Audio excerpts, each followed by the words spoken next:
በጌታችን በኢየሱስ ክርስቶስ ስም ሰላም እንላችኋለን። የጌታ ጸጋና ሰላም ይብዛላችሁ። መጋቢ አስተዋይ ነኝ ከጽዮን ከተማ ሰራዊት ኢየሱስ ክርስቶስ ወንጌል አገልግሎት ቤተክርስቲያን። ዛሬም እንግዲህ እግዚአብሔር አምላክ በልቤ ያስቀመጠውን መልእክት አካፍላችኋለሁ። ባለፈው የጀመርነው ንስሐ የእግዚአብሔር ሞገስ የእግዚአብሔር ስጦታ እና እድል በሚል የእግዚአብሔርን ቃል እየተካፈለን ነው የነበረውና ከዛ የቀጠለ ሐሳብ ዛሬ እንመለከታለን። አጭር ጸሎት እናርግና እግዚአብሔር አምላክ እንዲናገረን እንዲያስተምረን ደግሞም እንዲመልሰን አብረን እንጸልይና ከዛ ወደ መልእክቱ እንሄዳለን። የዘላለም አምላክ እግዚአብሔር ሆይ በኢየሱስ ክርስቶስ ስም እናመሰግናለን። አባት ሆይ ዛሬ ደግሞ በፊት ጌታ ሆይ እንቀርባለን። ቃልህ እንድታስተምረን ልባችንን እንድታቀናው እግዚአብሔር ሆይ ከኛ ሊወገድ የተገባውን ሁሉ እንድታስወግድልን ጌታ ሆይ ጨለማ ሁሉ ከህይወታችን ላይ እንዲወገድ ጌታ ሆይ ሸለፈት ሁሉ ከልባችን ላይ እንዲገረዝ እግዚአብሔር ሆይ የትኛውም አንተን የማያከብር ነገር ሁሉ ቆሻሻው ከልባችን ከህይወታችን ላይ እንዲጠረግ በእሳትህ እንዲበላ ጌታ ሆይ በኢየሱስ ስም ጸልያለሁ። መንፈስ ቅዱስ ያላንተ ኮንቪክሽን ያላንተ እርዳታና እግዚአብሔር ሆይ ምህረት ያለ መንፈስ ስራ እውነተኛ ንስሐን ጌታ ሆይ መግባት አንችልምና መንፈስ ቅዱስ ቶታሊ ባንተ ተደግፈን ባንተ ታመነን ዛሬ ምህረትን እንጠይቃለን። በክርስቶስ ኢየሱስ ስም ህይወታችንን አድሰው ሁለንተናችን ወደ አንተ ይመለስ። አቤቱ በኢየሱስ ክርስቶስ ስም የትኛውም ቀንበር አጋንንታዊ ተጽዕኖ ሁሉ የፈረሰ እንዲሆን ጸልያለሁ። በናዝሬቱ ጌታ በኢየሱስ ክርስቶስ ስም ጌታ ሆይ እንደ ቃልህ እንዳንኖር ቃልህ እንዳናስተውል ሊገዳደረን የሚመጣ የጨለማ ጉልበት ይፍረስ። ቃልህን የሚለቅም በኢየሱስ ክርስቶስ ስም የዲያብሎስ ኃይል የተመታ እንዲሆን ጸልያለሁ። የክፋት መልእክተኛ የታሰረ ይሁን። አቤቱ በኢየሱስ ክርስቶስ ስም ቃል በህይወታችን 30-60 መቶ ፍሬን ያፍራ። እግዚአብሔር ሆይ ከኛ ጋር እንድትሆን ደግሞም እንድትናገረን ይሄን ሸክላ እንድትጠቀም እግዚአብሔር ሆይ በባሪያህ አልፈ እንድትናገረን እግዚአብሔር ሁለንተናዬን ላንተ አሳልፌ ሰጠው። ጌታ አምላክ ሆይ በሁሉ አንተ ክብር እናመሰግንሃለን። በኢየሱስ ስም ጸልየን አሜን። ሃሌሉያ ክብር ለኢየሱስ ይሁን። እንግዲህ ዋናው ቴክስታችን በኢዮኤል ትንቢት ላይ መሰረት አድርገን ነው እግዚአብሔርን ቃል እየተካፈልን ያለ ነው። ትንቢተ ኢዮኤል ምዕራፍ 2 ከቁጥር 12 ጀምሮ የተወሰኑ ክፍሎችን እስከ 20 ድረስ ላምንብና ከዛ ደግሞ እንመለከታለን። በጌታ ስም አነባለሁ። መጽሐፍ ቅዱስ ካላችሁ ባላችሁበት ስፍራ አውጥታችሁ አብረን እናንብብ። እንደዚህ ይላል። አሁንስ ይላል እግዚአብሔር በፍጹም ልባችሁ በጾምም በልቅሶም በዋይታም ወደ እኔ ተመለሱ። ልባችሁን እንጂ ልብሳችሁን አትቅደዱ። አምላካችሁም እግዚአብሔር ቸርና መሐሪ ቁጣው የዘገየ ምሕረቱም የበዛ ለክፋትም የተጸጸተ ነውና ወደ እርሱ ተመለሱ። የሚመለስና የሚጸጸት እንደሆነ ለአምላካችሁም ለእግዚአብሔር የእህልና የመጠጥ ቁርባን የሚሆነውን በረከት የሚያተርፍ እንደሆነ ማን ያውቃል? በጽዮን መለከትን ንፉ፣ ጾምን ቀድሱ፣ ጉባኤውንም አውጁ፣ ሕዝቡንም አከማቹ፣ ማህበሩንም ቀድሱ፣ ሽማግሌዎቹንም ሰብስቡ፣ ሕፃናቱንና ጡት የሚጠቡትን አከማቹ። ሙሽራው ከልፍኙ ሙሽሪቱም ከጫጉላዋ ይውጡ። የእግዚአብሔርንም አገልጋዮች ካህናት ከወለሉና ከመሰዊያው መካከል እያለቀሱ አቤቱ ለሕዝብህ ራራ፣ አሕዛብ እንዳይነቅፏቸው ርስትህን ለማላገጫ አሳልፈህ አትስጥ። ከአሕዛብ መካከል አምላካቸው ወዴት ነው ስለምን ይላሉ ይበሉ። እግዚአብሔርም ስለ ምድሩ ቀና፣ ለሕዝቡም ራራለት። እግዚአብሔርም መልሶ ሕዝቡን እነሆ እህልንና ወይንን ዘይትንም እሰድላችኋለሁ፣ እናንተም በእርሱ ትጠግባላችሁ። ከእንግዲህ ወዲያ በአሕዛብ መካከል መሰደቢያ አላደርጋችሁም። የሰሜንንም ሰራዊት ከናንተ ዘንድ አርቃለሁ፣ ወደ በረሃና ወደ ምድረ በዳ ፊቱን ወደ ምስራቁ ባህር ጀርባውንም ወደ ምዕራቡ ባህር አድርጌ አሳድደዋለሁ። እርሱም ትዕቢትን አድርጓልና ግማቱ ይወጣል፣ ክርፋቱም ይነሳል አለ። ክብር ለኢየሱስ ይሁን።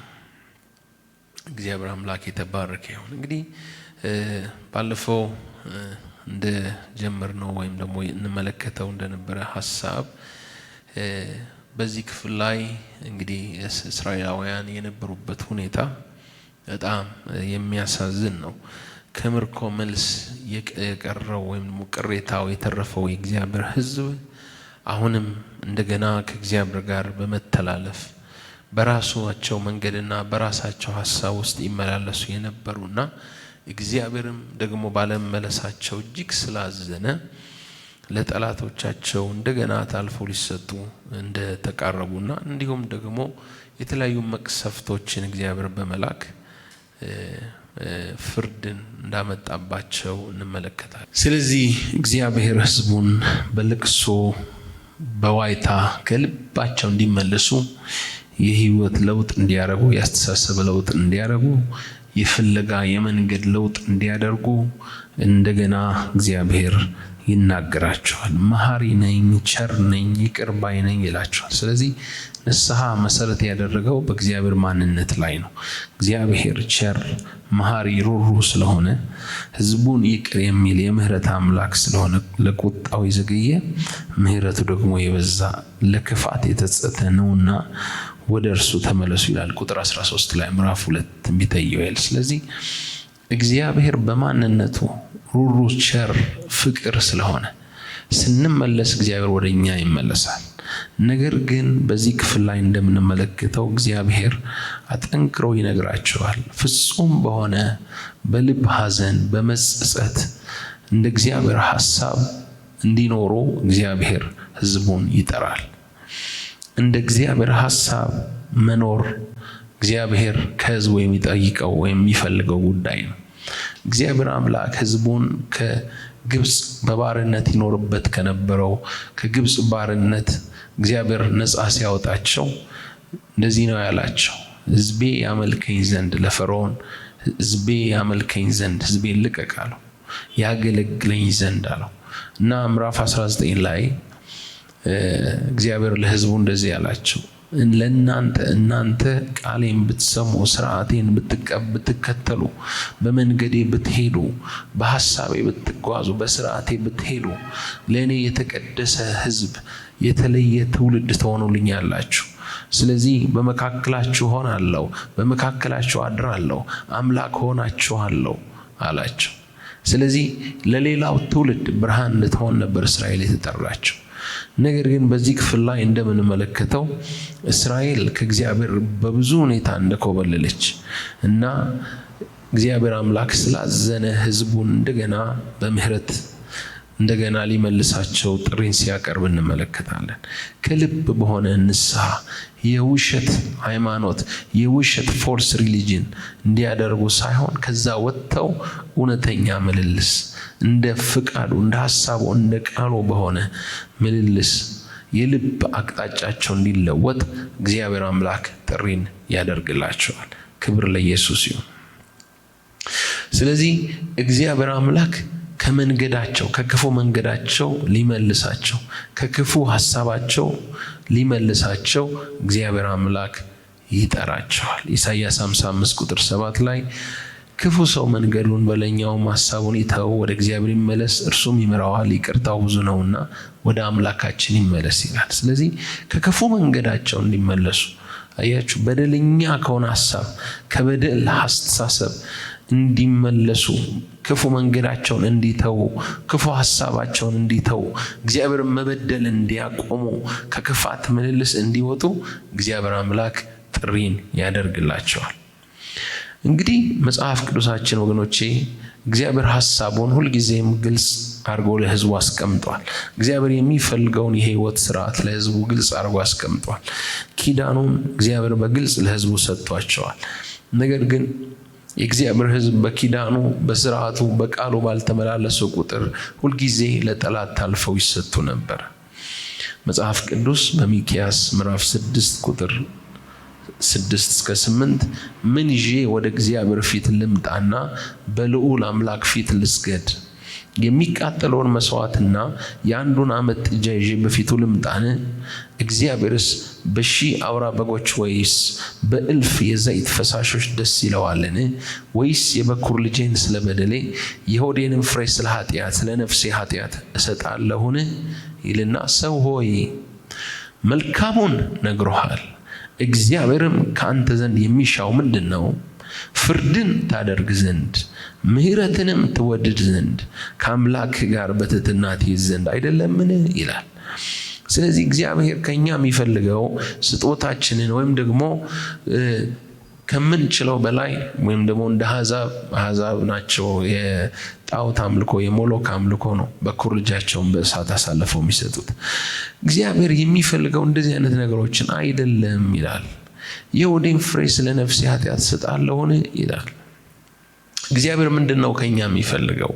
እግዚአብሔር ከሕዝቡ የሚፈልገው ምንድነው? የመጀመሪያው ፍርድን ታደርግ ዘንድ፣ ጽድቅን ታደርግ ዘንድ፣ ፍርድን ታደርግ ዘንድ። ስለዚህ እግዚአብሔር አምላክ ፍትህን እንድናደርግ ይፈልጋል። በጽድቅ እንድንመላለስ ይፈልጋል። በጽድቅ እንድንገባ እንድንወጣ ይፈልጋል። ሁለተኛ ምሕረትን ትወድድ ዘንድ ይላል። ምሕረትን ትወድድ ዘንድ፣ ይቅርታን ትወድድ ዘንድ፣ እሺ ባይነትን፣ እልከኝነትን እግዚአብሔር አይወድም። መራራነትን አይወድም። ይቅር አለማለትን እግዚአብሔር አይወድም። የሚመለስ ልብ እንዲኖረን ይፈልጋል። ይቅር ካላላችሁ ይቅር አትባሉም ነው የተባልነው። ስለዚህ በምህረት እንድንመላለስ በይቅርታ እንድንመላለስ እግዚአብሔር ይፈልጋል። ምህረትን ትወድድ ዘንድ እግዚአብሔር ካንተ ይፈልጋል አለ። ሶስተኛ ከአምላክ ጋር በትሕትና ትሄድ ዘንድ ነው። ከኃይለኛው እግዚአብሔር በታች ራሳችሁን አዋርዱ በጊዜው ከፍ እንዲያረጋችሁ ተብሎ እንደተጻፈ በአንደኛ ጴጥሮስ ምዕራፍ 5 ላይ እግዚአብሔር አምላክ ከኛ የሚፈልገው በትሕትና በፊቱ እንድንመላለስ ነው።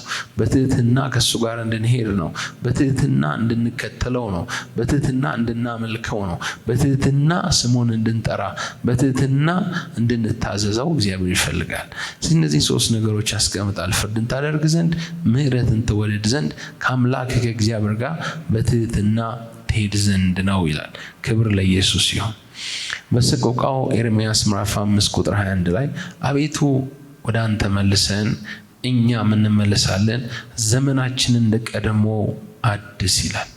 እርግጥ እግዚአብሔር ካረዳና እግዚአብሔር እውነተኛ ንስሐን ካልሰጠ ወገኖቼ በራሳችን ኃይል ንስሐ ገብተን እውነተኛ መመለስን ማድረግ አንችልም። አያችሁ፣ ወደ እግዚአብሔር መመለስ፣ እግዚአብሔርን ፈልጉት ይላል። መፈለግ ፈቃደኝነት ከኛ እግዚአብሔር ይፈልጋል። አንዳንድ ሰው በቃ እኔ እግዚአብሔር ሲመልሰኝ እመለሳለሁ ይላል። ነው፣ ይሄ አመፃ ነው። እግዚአብሔር እንድትመለስ ይፈልጋል። ስለዚህ ለመመለስ እግዚአብሔር እንዲመልስ ፈቃደኛ መሆንን ይፈልጋል። በመጀመሪያ ንስሐ ከመጸጸት ነው የሚጀምረው። ስለዚህ እንደዚህ የሚል ሰው እየተጸጸተ ሳይሆን አመፅን ለማድረግ ኤክስኪውዝ እየሰጠ ነው፣ ምክንያት እየሰጠ ነው ያለው። ስለዚህ እግዚአብሔር ይመልስሃል፣ ግን አንተ ምን አድርግ? ፈቃደኛ ሁን ለመመለስ፣ ፈቃደኛ ሁን እውነተኛ ንስሐ ለመግባት ጀምር። እግዚአብሔር አምላክ ደግሞ ያስፈጽምሃል። በእያንዳንዱ እርምጃ ላይ አቅምን እየሰጠ ካለህበት አረንቋ ካለህበት ጭቃ ውስጥ ያወጣሃል። ካለህበት ከተያዝክበት እስራት እየፈታ እግዚአብሔር አምላክ እየመለሰ ይባርካቸዋል እንደሚል ሐዋርያት ሥራ ላይ እየመለሰ ይባርካል። እውነተኛ ታድሶን እግዚአብሔር በሕይወት ያደርጋል። ስለዚህ እውነተኛ መመለስን እግዚአብሔር ከሕዝቡ እንደሚፈልግ እናያለን። ክብር ለኢየሱስ ይሁን። እንግዲህ አለመመለሳቸው ደግሞ በእግዚአብሔር ሐሳብ ውስጥ አለመግባታቸው እግዚአብሔር አምላክ ፍርድን እንዳመጣባቸው እንመለከታለን። በዚህ ምዕራፍ 1 ኢዮኤል ላይ ምዕራፍ 1 ቁጥር 4 ላይ ከተምች የቀረውን አንበጣ በላው ይላል። ከአንበጣ የቀረውን ደጎቢያ በላው ይላል። ከደጎቢያ የቀረውን ኩኩባ በላው ይላል። ስለዚህ እየተፈራረቀ ያንበጣ መንጋ የጠላት መንጋ ህዝቡን እንዳራቆተ ነው የሚናገረው በዚህ ክፍል ላይ። እንደዚሁም ደግሞ ምዕራፍ 2 ቅድም ያነበብነው ክፍል ላይ ቁጥር 25 ላይ ወረድ ብለን ስናነብ የሰደድሁባቸውን ታላቁ ሰራዊቴ አንበጣና ድጎቢያ ኩኩባና ተምች የበላቸውን ዓመታት እመልስላቸዋለሁ ይላል። አያችሁ፣ አመፃ ወገኖቼ ለክፉ ታልፈ እንድትሰጥ ያደርጋል። ሰይጣን በሰዎች ህይወት ውስጥ የሚያገኝ እድል ፈንታ የሚያገኘው እግዚአብሔርን ባለመታዘዝ ሲመላለሱ፣ በአመጽ ህይወት ሲመላለሱ። ክርስቲያን የሆነም ሰው ቢሆን እግዚአብሔርን በማይታዘዝ ህይወት፣ በአመጽ ህይወት፣ እግዚአብሔርን በማያከብር ህይወት የሚመላለስ ከሆነ ለጠላት ፈንታ ይሰጣል። ለዚህ ነው ለዲያብሎስ ፈንታ አትስጡ የሚለው በኤፌሶን ምዕራፍ 5 ላይ። ስለዚህ ለዲያብሎስ እድል ፈንታ ኤፌሶን ምዕራፍ 4 ይቅርታ፣ ለዲያብሎስ እድል ፈንታን መስጠት ወገኖቼ በህይወታችን ጠላት እንዲፈነጭና ጥፋትን እንዲያመጣ በር ይከፍትለታል ማለት ነው። ስለዚህ ለእግዚአብሔር ባልተገዛንበት የህይወት ኤሪያ ሁሉ ጠላት ቀዳዳ ያገኛል፣ በር ያገኛል፣ ግራውንድ ያገኛል። ስለዚህ ግራውንድ ጠላትን ማሳጣት አለብን። በምን? በንስሐ። በምን? በመመለስ። በምን? ወደ እግዚአብሔር በመቅረብ፣ ከልብ በሆነ ሁኔታ ወደ እግዚአብሔር በመቅረብ። ዝም ብሎ ለመምሰል ለይስሙላ ሳይሆን ከእውነት እግዚአብሔርን መፈለግና በእውነተኛ ንስሐ ወደ እግዚአብሔር መምጣት ያስፈልጋል። ክብር ለኢየሱስ ይሁን። መጽሐፍ ቅዱሳችን ላይ አንድ ሁላችን የምናውቀው አንድ ታሪክ አለ። ዳዊት እግዚአብሔርን ይፈልጋል እና መጽሐፍ ቅዱስ ላይ በፍጹም ልቡ እግዚአብሔርን ካመለከ ከተከተለ እግዚአብሔርን ካገለገሉ ሰዎች መካከል ዳዊት ይጠቀሳል። በሐዋርያት ሥራ ምዕራፍ 13 ቁጥር 36 ላይ ዳዊት በራሱ ዘመን የእግዚአብሔር ሐሳብ ካገለገለ በኋላ አንቀላፋ፣ ከአባቶቹም ጋር ተጨምሮ በመስበስን አየ ይላል። ስለዚህ በዘመኑ እግዚአብሔርን ያገለገለ እግዚአብሔር እንደ ልቤ ያለው ሰው ነበር ዳዊት። የእግዚአብሔርን ፍለጋ በመፈለግ ይታወቃል እና ዳዊት በስህተት ውስጥ እንኳን ቢሳሳትም እንኳን እግዚአብሔርን የሚፈልግ ልብ ስለነበረው እውነተኛ ንስሐን በማድረግ ምሳሌ የሆነ ሰው ነው ዳዊት። እና በአንደኛ ዜና ምዕራፍ 15 ላይ አንድ ነገር እናነባለን። የእግዚአብሔርን ታቦት የእግዚአብሔርን ክብር በጣም ይራብ ስለነበር ዳዊት እግዚአብሔርን ታቦቱን አልፈለግነውም ይላል። በሳኦል ዘመን እግዚአብሔር አልተፈለገም። እግዚአብሔር ክብሩን ታቦቱን እግዚአብሔርን አልተራቡትም፣ አልፈለጉትም። ስለዚህ እግዚአብሔርን እንፈልግ ብሎ ዳዊት እግዚአብሔርን ለመፈለግ ታቦቱን ለማምጣት ወደ ኢየሩሳሌም ወደ እሱ ከተማ ሲፈልግ እናያለን። ነገር ግን ታሪኩን ባጭሩ ለመናገር ያክል እንደ እግዚአብሔር ቃልና እንደ እግዚአብሔር ሐሳብ እንደ እግዚአብሔር ትእዛዝ እግዚአብሔርን አልፈለጉትም ነበር። ታቦቱን ወስደው በበሬዎች ላይ በሰረገላ እንዳስቀመጡት እናነባለን እና በኋላም በሬዎቹ ሲፋንኑ ኦዛ እጁን ዘርግቶ ለመደገፍ እንደሞከረና እግዚአብሔር እንደቀሰፈው ስለ ድፍረቱ እናነባለን እና ከዛ ዳዊት አዝኖ ወደ ከተማው እንዳላመጣው የተወሰነ ጊዜ እንዳስቀመጠው እንመለከታለን በአንድ ካህን ቤት። እንግዲህ ከዚህ በኋላ ነው እንግዲህ ዳዊት እንደገና እግዚአብሔር ለመፈለግ ህዝቡን እንደገና ጠርቶ እንደዚህ ይላቸዋል። መጀመሪያም እግዚአብሔርን እንደ ስርዓቱ አልፈልገነውም፣ አምላካችን እግዚአብሔር መካከላችን ስብራትን አደረገ ይላቸዋል። በአንደኛ ዜና ምዕራፍ 15 ላይ ታሪኩን ታነቡታላችሁ። ስለዚህ ሌዋውያንን የሌዊን ልጆች ጠርቶ እንደገና እግዚአብሔርን ታቦት በትከሻቸው እንዲሸከሙ ሲያደርግ እንመለከታለን። ካህናቱ በስርዓቱ በህጉ እግዚአብሔር ባዘዘው ህግ መሰረት ታቦቱን ራሳቸውን ቀድሰው ታቦቱን ተሸክመው እንደገና ሲመልሱት እናያለን እና እግዚአብሔር አምላክ በስርዓቱ ወይም ደግሞ በትእዛዙ እንዲሄዱ እግዚአብሔር ይፈልግ እንደነበረ ይሄም ማሳያ ነው እና እግዚአብሔር መፈለግ ብቻ ሳይሆን እንደ እግዚአብሔር ሐሳብ እንደ እግዚአብሔር ትእዛዝ አያችሁ ከሌዋውያን በቀር ሌላ ማንም ታቦቱን እንዲሸከም አልተፈቀደለትም። እና ዳዊት ወዳዘጋጀው ስፍራ የእግዚአብሔርን ታቦት ለማምጣት ግን እንደ እግዚአብሔር ትእዛዝ ሳይሆን ዳዊት መጀመሪያ ያደረገው በበሬዎች በሰረገላ ጭኖ እንዳመጣው እንመለከታለንና ያ ደግሞ እግዚአብሔርን እንዳስቆጣና እግዚአብሔርን እንዳላከበረ እንመለከታለን። ነገር ግን እግዚአብሔርን በትክክል እንደ ቃሉ በፈለጉት ጊዜ እግዚአብሔር አምላክ በረከትን እንደዚሁም ደግሞ አብሮነቱን ከነሱ ጋር ሲያደርግ እንመለከታለንና ምንድነው ላነሳ የፈለኩት ሐሳብ እግዚአብሔርን እንደ ሥርዓቱ እንደ ቃሉ ልንፈልገው ይገባል ማለት ነው። አያችሁ የእግዚአብሔር ሐሳብ በሕይወታችን በሙላት ሊፈለግና ሊተገበር ይገባዋል። እና ህዝቡ ምንድነው የሆኑት? እግዚአብሔርን ባለመፈለጋቸው በጽድቅ በቅድስና ፍርድን በማድረግ በእግዚአብሔር መንገድ ባለመሄዳቸው ምክንያት እግዚአብሔርን ስላልፈለጉና እግዚአብሔርን በፍጹም ልባቸው ስላልተከተሉት እግዚአብሔር አሳልፎ ለጠላቶቻቸው ሰጣቸው ማለት ነው። ስለዚህ በእስራኤል ላይ የወረደውን መቅሰፍት የወረደውን መዓት እንመለከታለን። ይሄ ሁሉ መዓት በተለይ ከአንበጣ መንጋ ጋር በተያያዘ የደረሰባቸውን ስብራት እንመለከታለን። እግዚአብሔር ነው የሰደደባቸው ታላቁን ሰራዊቴን ይላል። ስለዚህ አንበጣን፣ ደጎቢያን፣ ኩኩባን፣ ተምችን አያችሁ እነዚህን ሁሉ ሰደደባቸው እና እነዚህን የበላቸውን ዓመታት እመልስላችኋለሁ ይላቸው። ስትመለሱ መመለስ ይሆናል። እስቲ ትንሽ ስለነዚህ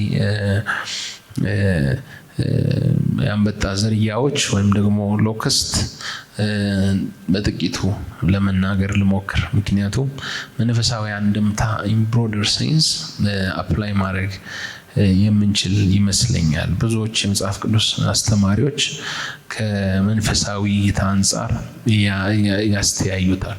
እነዚህ የአንበጣ ዝርያዎች በተፈጥሮ ወይም ደግሞ ፊዚካሊ ሰብልን በማጥፋት እስራኤል ወይም ደግሞ ይሁዳን በጣም ያራቆቱ ልባቸውን የሰበሩ እንደዚሁም ደግሞ ድህነት ውስጥ የከተቷቸው ናቸው።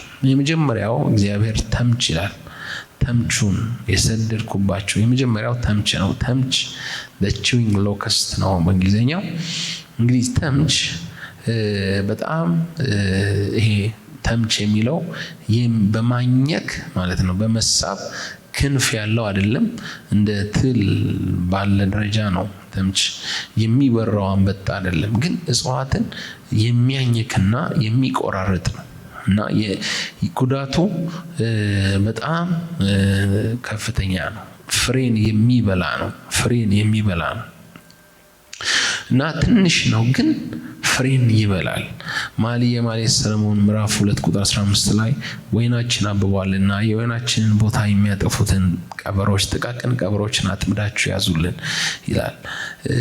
እነዚህ ጥቃቅን ቀበሮች ያዙልን የወይናችንን ቦታ የሚያጠፉ ወይናችን አብቧልና የወይናችንን ቦታ የሚያጠፉ የሚለው ቀበሮች ጥቃቅን ቀበሮችን አጥምዳችሁ ያዙልን። ጥቃቅን ቀበሮቹ ከቀበሮችም ጥፋታቸው በጣም ከፍ ያለ ነው። ምክንያቱም ከፍ ያሉት ቀበሮች ቁመታቸው ከፍ ያለ ስለሆነ አንገታቸውን ወደ ላይ ያሻቅበው ፍሬን ይበላሉ። እነዚህ ግን ጥቃቅን ቀበሮቹ ቁመታቸው ስለማይደርስ የሚያደርጉት ምንድነው? ስሩን ይበሉታል፣ ያኝኩታል ስሩን። ስለዚህ ድጋሚ ፍሬ ለማፍራት እንዳይችል እድል እንኳን እንዳይኖረው አድርገው ነው ማለት ነው ስሩን በመብላት ፍሬውን ለመጣል ከላይ የሚታገሉት። ስለዚህ ስሩን ስለሚያጠፉት አያችሁ እነዚህ ጥቃቅን ቀበሮች በጣም አደገኞች ናቸው። አጥምዳችሁ ያዙልን ይላል። ክብር ለኢየሱስ ይሁን። ስለዚህ እነዚህ በጥቃቅን ደረጃ ያሉ ኖቲስ በደንብ የማይደረጉ ናቸው፣ ግን ጉዳታቸው በጣም ከፍተኛ ነው። መክብብ ምዕራፍ 10 ቁጥር 2 ላይ ቁጥር 1 እና 2 ናምቦ ቁጥር 1 የሞቱ ዝንቦች የተቀመመውን የዘይት ሽቱ ያገሙታል፣ እንዲሁም ትንሽ ስንፍና ጥበብንና ክብርን ያጠፋል ይላል። የሞቱ ዝንቦች የተቀመመውን የዘይት ሽቱ ያገሙታል። አያችሁ በጣም የተቀመመ የጥሩ መዓዛ ያለው እንኳን ቢሆን የሞቱ ዝንቦች ከገቡበት አያችሁ ሽታውን ይለውጡታል፣ ጠረኑን የተበላሸ እንዲሆን ያደርጉታል፣ ያገሙታል ይላል። እንዲሁም ትንሽ ስንፍና ጥበብንና ክብርን ያጠፋል ይላል። በጣም ትንሽ የሚባል ስህተት ትልቅ ጥበብን ትልቅ ክብርን የሚያጠፋ ነው የሚሆነው። የጠቢብ ልብ በስተቀኙ የሰነፍ ልብ ግን በስተግራው ነው ይላል። ስለዚህ ትንሽ ስንፍና ያያችሁ በስተግራው ነው፣ ኢንሰንስ ለክፋት ያዘነበለ ነው ማለት ነው። ለክፋት ያዘነበለ ነው። የጠቢብ ልብ ግን እግዚአብሔርን ወደ መፍራት እግዚአብሔርን ወደ መምሰል እና ቀና ወደ ሆነ ነገር ያዘነበለ ሲሆን የሰነፍ ልብ ግን ለጥፋት አያችሁ የሚቻኮል ነው። ለሞኝ ለሆነው ነገር ጥፋት ላለበት ነገር የሚያዘነብልና ወደዛ የሚመራ ወደዛ አቅጣጫውን ያዘነበለ ነው የሚለውን ሐሳብ ነው የሚሰጠን። ስለዚህ ስሜቱ ሐሳቡ ለክፋት የተመቸ ነው። ስለዚህ ለሞኝነት ለስንፍና ያዘነበለ ነው የሚለውን ሐሳብ ነው የሚሰጠን። ስለዚህ እነዚህ ትንሽ ስንፍና ብሎ መጽሐፍ ቅዱስ የሚነግራቸውን እነዚህን ጉዳዮች በጣም ጥቃቅን የማይታዩ ኖቲስ የማይደረጉ በደንብ ግን ጉዳት የሚያመጡ ነገሮች በሕይወታችን በተለይ ጠላት ሰዎችን በስንፍና ውስጥ ሊከት እንደሚችልና በዚህ አቅጣጫ መንፈሳዊ አንድምታም እንዳለው የሚጠቁመን ነገር እንዳለ እናስተውላለን። ስለዚህ በደንብ የመጽሐፍ ቅዱስ አስተማሪዎችም እንደሚስማሙት ይህንን ክፍል ከተምች ጋር የተያዘውን ከጥቃቅን የህይወት ስንፍናዎች ወይም ደግሞ የኃጢአት ልምምዶች ጋር ያያይዙታል። ስለዚህ በጣም መጠንቀቅ አለብን። መጽሐፍ ቅዱስ በራስ ማስተዋል አትደገፍ ይላል፣ በራስ አስተያየት ጠቢብ አትሁን ይላል። ስለዚህ በእግዚአብሔር እንድንደገፍ ነው መጽሐፍ ቅዱስ የሚነግረን። ስለዚህ በጣም ጥንቃቄ ማድረግ እንዳለብን አንዳንድ የተሰወረ የኃጢአት ልምምድ ጥቃቅን ነገሮች ሰው የማያስተውላቸው ትናንሽ የሆኑ ነገሮች ግን ከፍተኛ ጥፋት በሰዎች ሕይወት ውስጥ ሊያመጡ ይችላሉ። ለምሳሌ ይቅርታ ለማለት ሊሆን ይችላል፣ እልከኝነት ሊሆን ይችላል። በጣም ይሄ ጠላት ለጠላት በር የሚከፍት ነው። ህይወትን የሚያጠፋ ነው። ትዕቢት ሊሆን ይችላል። ሰው ብዙ ኖቲስ ላይ ያደርገው ይችላል። ራሳችን እንኳን ብዙ ኖቲስ ላይ እናደርገው ይችላል። ግን ለጠላት በር የሚከፍትና እግዚአብሔር በህይወታችን እንዳይከብር የሚያደርግ አደጋ ያለው ነገር እንደሆነ ማወቅ አለብን። ኮምፕሮማይዝ ልናደርግ ሊሆን ይችላል። ኮምፕሮማይዝ ማድረግ ማመቻመች ሊሆን ይችላል። እነዚህ ማመቻመች በጣም ትንንሽ የምንላቸው ነገሮች ግን በኋላ ከፍተኛ ኪሳራ ዋጋ የሚያስከፍሉን የሚሆኑ ይሆናሉና መጠንቀቅ አለብን። ስለዚህ ተምች የመጀመሪያው። ሁለተኛው ደጎቢያ የሚለው ነው። ደጎቢያ ዲስትሮይንግ ሎከስት የሚባለው ነው እና እነዚህም ዊንግለስ ሎከስት ናቸው። ክንፍ የላቸውም። ፍላይትለስ ሎከስት ናቸው። አይበሩም። ነገር ግን በምድር ላይ ይንቀሳቀሳሉ እና እነዚህ በመቅሰፍት ደረጃ በሁለተኛ ደረጃ የተቀመጡት እነዚህ ናቸው። ስለዚህ ተምች ያጠፋውን ትተው የሚቀረውን ፓርት ያችሁ ተምች የተወሰነ ነገር ነው የሚያጠፋው። እነዚህ ደግሞ የቀረውን ቅጠሉን፣ ሌላውን ነገር፣ ስሩን፣ የቀረውን ነገር በሙሉ የሚበሉ ናቸው። እየተንቀሳቀሱ ቀሪውን የተክል ክፍል የሚያወድሙ ናቸው፣ ወይም የሚበሉ የሚጨርሱ ናቸው። ስለዚህ ጥፋትን የሚያመጡ እንደሆነ እንመለከታለን። ይህንንም እንደዚሁ በሁለተኛ ደረጃ የተቀመጠው የመቅሰፍት ሁኔታ ነው እና መንፈሳዊ ወደሆነው ነገር አንዳንድ አሁን መጽሐፍ ቅዱስ አስተማሪዎች በህይወት ውስጥ ጠላት የሚሰራውን ጥፋቶች ከመጀመሪያው ደረጃ በጨመረ ሁኔታ የሚያሳይ አንድምታ አለው ብለው ይላሉ።